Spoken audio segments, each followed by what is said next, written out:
देखो तुम लोग को पाठ 38 है, पहला चैप्टर हमारे परिवेश के पदार्थ का। गैस के सामान्य गुणों का वर्णन करे, जनरल प्रॉपर्टीज ऑफ गैसेज। इसका 2 लास्ट पॉइंट बच रहा है, गैसों का संघनन और गैस का दाब। तो गैसों का संघनन यानी कंडेंसेशन ऑफ गैसेज किसको कहते हैं? अभी तक की जानकारी के अनुसार पदार्थ की 3 अवस्थाएं होती हैं। इसी चैप्टर का लास्ट टॉपिक है, 3 ही अवस्थाएं नहीं होती हैं, 5 अवस्थाएं होती हैं। लेकिन फिलहाल अभी तक जो पढ़ाए हैं उसके अनुसार पदार्थ की 3 अवस्थाएं होती हैं, ठोस, द्रव और गैस। तो क्या गैस को हम द्रव के रूप में बदल सकते हैं? तो आंसर है हाँ। समझा? तो गैसों का संघनन, कंडेंसेशन ऑफ गैसेज, कंडेंसेशन, संघनन कहते हैं किसे? गैसों का संघनन किसे कहते हैं? तो इसकी परिभाषा जानो। गैस का द्रव के रूप में बदलना गैसों का संघनन कहलाता है। एक ही लाइन की परिभाषा है, सिंपल है, हमेशा याद रहने वाली है। मतलब गैसों का संघनन एक वर्ड ही है। संघनन का प्रयोग होगा गैस के साथ। जैसे मान लो कहते हैं गुच्छा, ये शब्द सुना है, इसका एक अर्थ चलो ये नहीं कहो, समूह कहो। तो समूह का मतलब क्या होता है? व्यक्तियों का समूह, जानवरों का समूह। समूह मतलब बहुत आदमी एक जगह इकट्ठा हो गया तो कहेंगे व्यक्तियों का समूह। मेला में व्यक्तियों का समूह होता है। मैदान में जानवर सब, गायें बहुत चर रही हैं तो गायों का समूह कहेंगे। कोचिंग से, स्कूल से जब विद्यार्थी निकलता है तो विद्यार्थियों का समूह। तो गैसों का संघनन, तो किसी भी गैस का द्रव के रूप में बदलना गैसों का संघनन कहलाता है। समझा? अब मान लो वातावरण में कार्बन डाइऑक्साइड है, तो ये कार्बन डाइऑक्साइड को हम लोग वायु से अलग कर सकते हैं, और कार्बन डाइऑक्साइड चूंकि गैस है तो ये द्रव के रूप में बदलेगा। तो इसके लिए एक फिक्स टेम्परेचर रहता है। जैसे पानी का बॉइलिंग पॉइंट 100 डिग्री सेल्सियस है, 99 डिग्री सेल्सियस पर पानी बॉयल नहीं करेगा, और 101 डिग्री टेम्परेचर पर भी नहीं करेगा बॉयल। 100 डिग्री पर खोलते खोलते सब वाष्प के रूप में समाप्त हो जाएगा, पानी बचेगा तब न टेम्परेचर बढ़ेगा। तो ये गैस संघनित जो होता है, कहने का अर्थ ये द्रव के कणों में जो बदलता है, तो इसके लिए टेम्परेचर फिक्स रहता है।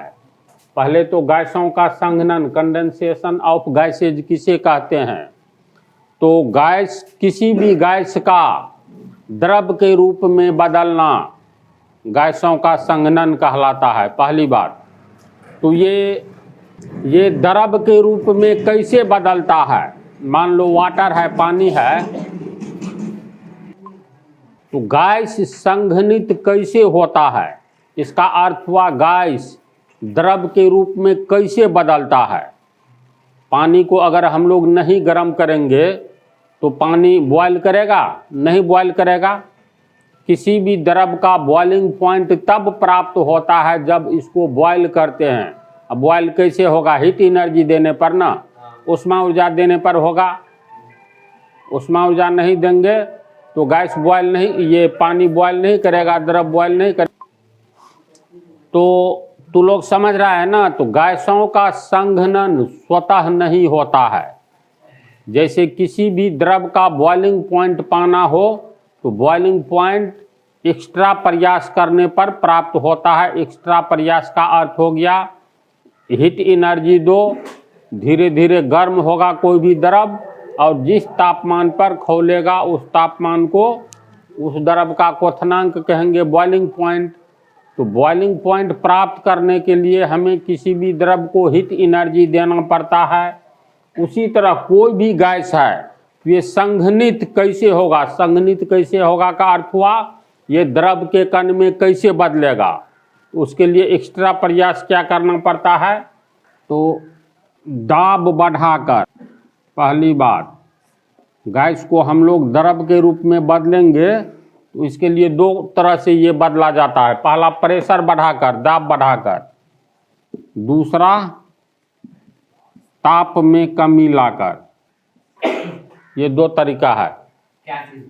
जैसे ये खाना बनाने वाला गैस होता है ना, आजकल मान लो ठंडा है तो और जब टेम्परेचर लगभग रखो ना 12 डिग्री 13 डिग्री सेल्सियस आ जाएगा ना वातावरण का तापक्रम, अभी मान करके चलो कितना होगा 20-22 डिग्री सेल्सियस होगा, तो धीरे धीरे जैसे नवंबर लास्ट कर रहा है ना जी, 10-15 दिसंबर आते आते 21 दिसंबर को दिन की अवधि सबसे कम होती है, यानी सबसे छोटा दिन। तो दिसंबर मध्य आते आते टेम्परेचर बहुत डाउन हो जाता है, वायुमंडल का डाउन होता है ना, तो खाना बनाने वाला जो सिलेंडर रहता है उसमें मान लो गैस अभी भरा हुआ है, तो इस गैस सिलेंडर को तू क्या करना, इसमें गैस भरा हुआ है, भले ही इतना ही तक हो गैस, अभी इसको हिलाओगे ना तो एक आवाज़ आती है, जैसे एक खाली बर्तन ले लो, ठीक है, ये कोई खाली बर्तन है, इसमें 4 ठो पत्थर का टुकड़ा रख दो, इसको तू हिलाओ तो ये भीतरी दीवार से टकराने पर एक साउंड आती है, आवाज़ आती है। तो और इसके बाद जो है इसी तरह गैस सिलेंडर को तू जा करके हिलाना, तो ये गैस जो है इसकी आवाज़ नहीं आएगी क्योंकि अभी गैस के रूप में है, लेकिन टेम्परेचर तापमान में जब कमी आएगी तो ये तुमको लिक्विड के रूप में, द्रव का रूप धारण कर लेगा ताप में कमी आने पर, और तब जो हिलाओगे ना तो इसकी आवाज़ कैसे सुनाई देगी, जैसे लगेगा इसमें पानी है भीतर में, हिला रहे हैं तो बोतल में ही, बड़ा बोतल या छोटा बोतल में ही पानी ले लो, हिलाओगे बदलेगा तो इसमें गैस रहेगा उतना, मतलब उसका यानी कि एक फिक्स टेम्परेचर होना चाहिए, जिस टेम्परेचर पे वो, यानी कंडेंसेशन, संघनन अर्थात गैस का द्रव रूप में बदलना संघनन कहलाता है। तो द्रव के रूप में बदलेगा ना तो खाना बनाने वाला गैस टेम्परेचर लो होने पर, 10 डिग्री के भीतर आ जाने पर या आसपास आने पर, ये गैस खाना सिलेंडर में, जो खाना बनाने वाला सिलेंडर में जो रखा हुआ है, ये द्रव रूप जब धारण कर लेगा, इसको हिलाओगे तो ये ढकर ढकर करेगा, यानी ऐसा लगेगा जो भीतर में कोई द्रव है। ये प्रैक्टिकल करके देख लेना। हाँ, तो गैस को जब हम लोग द्रव के रूप में बदलेंगे तो इसका दो तरीका होता है। पहला दाब बढ़ा करके प्रेशर बढ़ा दो, दूसरा तरीका है ताप में कमी लाओ। तो ये उतना कारगर नहीं है, लेकिन ये 100% कारगर है। ताप में कमी लाओगे तो किसी भी सिलेंडर या कोई भी वायुमंडल में जितने भी गैसेज है या तुम लोगों की जानकारी में जो भी गैस है, उसका टेम्परेचर घटा करके इसको द्रव के रूप में बदल सकते हो। तो गैसों का संघनन दो तरीके से होता है, दाब बढ़ाकर एवं ताप में कमी लाकर। तब कहोगे ये दोनों से होता है कैसे, दाब बढ़ाने पर गैस द्रव के रूप में कैसे बदल जाता है, या ताप में कमी लाने पर कोई भी गैस द्रव के रूप में कैसे बदलता है। तो ज्यों ही हम प्रेशर बढ़ाएंगे, गैस के कणों के बीच इंटरमोलिकुलर स्पेस बहुत ज़्यादा होता है। एक तो गैस के कण यहाँ है, दूसरा यहाँ, तीसरा यहाँ। कहने का मतलब इंटरमोलिकुलर स्पेस गैसों में सबसे ज़्यादा होता है। गैस कणों के बीच आंतरिक स्थान ज़्यादा खाली होता है। प्रेशर बढ़ाएंगे तो ये कण सब क्या होगा, अगर हम लोग प्रेशर बढ़ाएंगे तो ये कण एक दूसरे के नज़दीक आएगा ना। जब एक दूसरे के नज़दीक आएगा, मान लो इस स्थिति में आ गया, एक दूसरे के नज़दीक आने पर क्या होगा, इंटरमोलिकुलर फोर्स ऑफ एट्रैक्शन, यानी कणों के बीच लगने वाला आकर्षण बल बहुत ज़्यादा बढ़ जाएगा। जब ये बहुत ज़्यादा ये अंतर आकर्षण बल इंटरमोलिकुलर फोर्स ऑफ अट्रैक्शन दूरी कम होने पर प्रेशर बढ़ाएंगे, कणों के बीच की दूरी बहुत कम होगी, जिसके चलते इंटरमोलिकुलर फोर्स ऑफ अट्रैक्शन आकर्षण बल अत्यधिक हो जाएगा और रिजल्ट होगा ये गैस के कण जो है ये द्रव का रूप धारण कर लेगा। समझा? प्रेशर, गैस को बर्तन देना चाहिए। हाँ, कहने का अर्थ जैसे कोई प्रयोग करता है तो किस बर्तन जो गैस तीन ये एक देखो, ये एक बर्तन ले लो, ठीक है, इसमें यहाँ तक है गैस, पूरा गैस ले लो से नहीं पड़ेगा, थोड़ा सा खाली स्थान रहना चाहिए। एक देखो ऐसे अलग से कोई सिस्टम है जो इस ढंग का है। अब ये यहाँ से ए से बी तक की दूरी उतना ही है जितना इस यहाँ से यहाँ तक की दूरी है। अब इसको उठा करके इसमें दो तो इसकी स्थिति ऐसे होगी, ये है नीचे की ओर, ऐसे दाबोगे, ये चौड़ा है, क्षेत्रफल है, लंबाई चौड़ाई बर्तन के अनुसार, तो ये सब गैस दबाएगा क्योंकि कणों के बीच तो बहुत दूरी है, तो ये नीचे की ओर दबा करके मान लो यहाँ तक आ गया, इसकी स्थिति ऐसी हो गई। तो यहाँ तक जितना गैस था देखो तो ये इसके कण अत्यधिक नज़दीक आ गए। अत्यधिक नज़दीक आने पर अंतर आकर्षण बल काफ़ी बढ़ जाएगा, जिसके चलते अब ये गैस ये द्रव का रूप धारण कर लिया, यानी कंडेंस हो गया। कंडेंस हो गया का मतलब गैस द्रव का रूप धारण कर लिया। समझा? तो गैसों को द्रव के रूप में बदलने के लिए अर्थात गैस का संघनन करने के लिए पहला ये प्रेशर बढ़ा करके कर सकते हैं। प्रेशर बढ़ाएंगे तो क्यों मतलब संघनित होगा, अर्थात द्रव के कणों में क्यों बदलेगा, क्योंकि गैसों के कणों के बीच अंतर आणविक स्थान काफ़ी घट जाएगा, जिसके कारण गैसों के कण अत्यधिक निकट आ जाएंगे। अत्यधिक निकट आएंगे तो गैसों के कणों के बीच लगने वाला अंतर आकर्षण बल इंटरमोलिकुलर फोर्स ऑफ अट्रैक्शन काफ़ी ज़्यादा बढ़ जाएगा और ये गैस के कण द्रव का रूप धारण कर लेगा। इसको समझ गया? दूसरा, ताप में कमी लाकर, वैसे इसकी चर्चा हो भी गई थी। अब जस्ट अगला चैप्टर में ये सब है, वायु में उपस्थित गैसों को हम लोग कैसे अलग कर सकते हैं। तो अब जैसे वायु में कार्बन डाइऑक्साइड है, ऑक्सीजन है, नाइट्रोजन है, एन से नाइट्रोजन, ओ से ऑक्सीजन, संकेतु सब भी तुम लोग आगे वाला चैप्टर में पढ़ना है। ओ से ऑक्सीजन, ये कार्बन डाइऑक्साइड, ये नाइट्रोजन, ये वायु में जो कई गैस मिले हुए हैं, कुछ गैसों का मिश्रण है वायु। तो क्या वायु में उपस्थित विभिन्न गैसों को हम अलग कर सकते हैं? तो आंसर है हाँ, अलग कर सकते हैं। तो अलग करने के लिए वायुमंडल का तापमान मान लो 20 डिग्री सेल्सियस आज के डेट में है, तो 10 किलोग्राम वायु ले लो, द्रव्यमान 10 किलोग्राम वायु ले लो।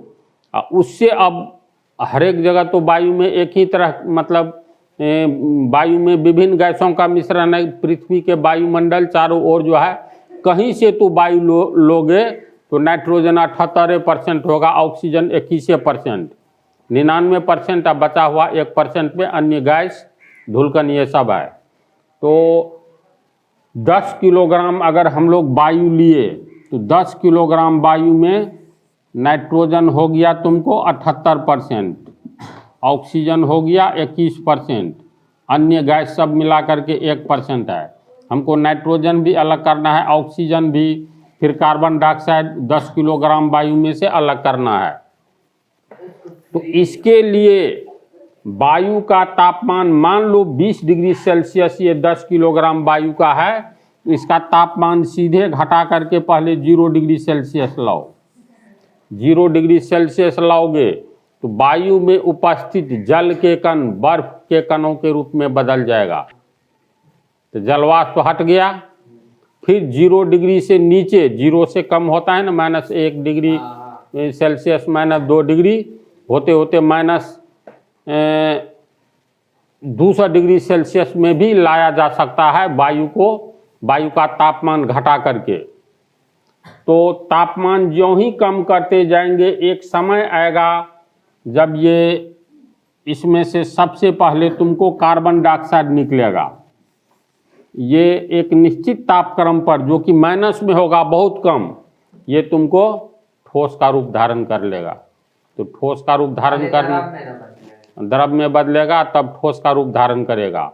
ऑक्सीजन गैस भी जो वायु में है, एक निश्चित तापक्रम पर 0 डिग्री से बहुत नीचे ये भी द्रव का रूप धारण करेगा, वायुमंडल में उपस्थित गैस। तो ताप घटा करके गैसों को संघनित, कंडेंस किया जा सकता है, अर्थात द्रव के कणों में बदला जा सकता है। तो गैसों को कैसे संघनित किया जाता है? दाब बढ़ाकर और ताप में कमी लाकर। लेकिन ये 100% कारगर है, ये जरूरी नहीं है जो 100% कारगर हो, सफल हो। तो 100% इफेक्टिव कौन सा है गैस को संघनित करने के लिए, अर्थात द्रव रूप में लाने के लिए? ताप में कमी लाकर। तो इसके बारे में हम लिखते हैं, कुछ और समझाएंगे। पहले गैसों का संघनन, पहले डिफिनीशन देखो। किसी गैस का द्रव के रूप में बदलना गैसों का संघनन कहलाता है। याद रह जाएगी बात हमेशा के लिए। गैसों का संघनन 2 तरीकों से किया जाता है, गैस पर दाब बढ़ाकर एवं गैस का ताप घटाकर। ठीक है, गैस पर दाब बढ़ाकर। गैस पर दाब बढ़ाने पर उसके कण एक दूसरे के अत्यधिक नजदीक आ जाते हैं। परिणाम स्वरूप गैस कणों के बीच अंतर आकर्षण बल, इंटरमोलिकुलर फोर्स ऑफ अट्रैक्शन, काफी गैस द्रव का रूप धारण कर लेता है। यानी समझा ना, गैस कणों के बीच अंतर आकर्षण बल काफी मजबूत हो जाता है। प्रेशर बढ़ाने पर दूरी घटती है, अर्थात गैस संघनित हो जाता है।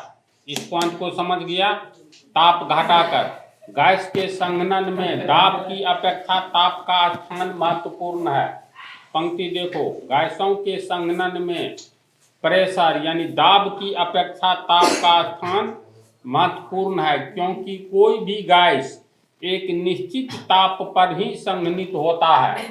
हर एक गैस कंडेंस होगा, द्रव का रूप धारण करेगा, उसके लिए हर एक गैस का फिक्स टेम्परेचर रहता है। और ऐसे ही टेम्परेचर को हम लोग क्रिटिकल टेम्परेचर कहते हैं, क्रांतिक ताप कहते हैं। समझा बात को? तो अगर सिर्फ ये पूछा जाए क्रिटिकल टेम्परेचर किसे कहते हैं, तो इसका क्या डेफिनेशन होगा?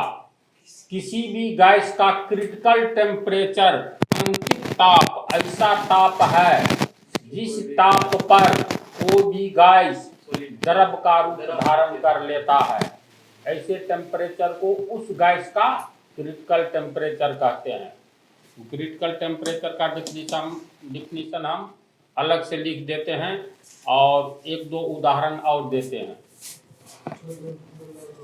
क्रिटिकल टेम्परेचर, इसका डिफिनीशन क्या हो गया? किसी भी गैस का वह निम्न ताप या तापमान यानी टेम्परेचर जिस तापमान पर वह गैस द्रव का रूप धारण कर लेता है, क्रांतिक ताप क्रिटिकल टेम्परेचर कहलाता है।